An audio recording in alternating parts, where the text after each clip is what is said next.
ఇక CPI party బలోపేతమ లక్ష్యంగా గుంటూరులో 3 రోజులు రాజకీయ శిక్షణ తరగతులు ప్రారంభం అయ్యాయి.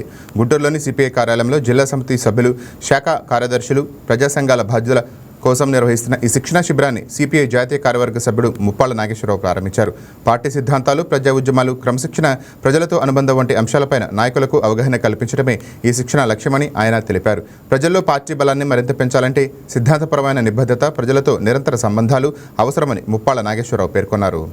100 ఏళ్ల చరిత్ర కలిగిన పార్టీ, 6 ఏళ్ల ముందు పుట్టిన పార్టీ, 9 ఏళ్ల ముందు పుట్టిన పార్టీ, 4 ఏళ్ల ముందు పుట్టిన పార్టీ, ఒక చోట ఢిల్లీలో కేజ్రీవాల్, తమిళనాడులో విజయ్ గారు, పూర్వం ఎన్టీఆర్ గారు, ఇంకా కొన్ని చోట్ల రకరకాలు వస్తుంది. అవి ఒక ప్రత్యేక సెంటిమెంట్, ఒక విషయం మీద అధికారంలో ఇద్దరు ప్రజల పట్ల ప్రేమ కోల్పోయారు అనుకున్నప్పుడు ఇలాంటివి వస్తూ ఉంటాయి.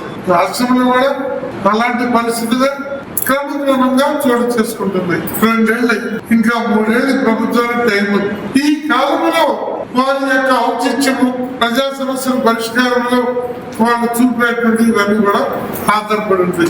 సాయంత్రము రాజకీయ విషయాలు మాట్లాడేటప్పుడు ఈ అంశాలపై మాట్లాడుతుంది. అలాగే రాజకీయ అర్థశాస్త్రం, మన ఎకనామిక్స్ కి, బూర్జువా పార్టీల ఎకనామిక్స్ కి ఆర్థిక శాస్త్రానికి ఉన్న తేడా. ఒక వస్తువును తయారు చేయడంలో శ్రమ విలువ యొక్క పాత్ర, ఆ శ్రమ విలువ కారణంగా ఆ వస్తువుకి ఎంత అదనపు రేటుకి విలువ వచ్చింది, ఆ విలువ శ్రమ మూలంగా వచ్చింది. కాబట్టి ఆ శ్రమలో వచ్చిన కారణంలో న్యాయం జరగాలి. ఈ ఒక్క మాట మనం మానేస్తే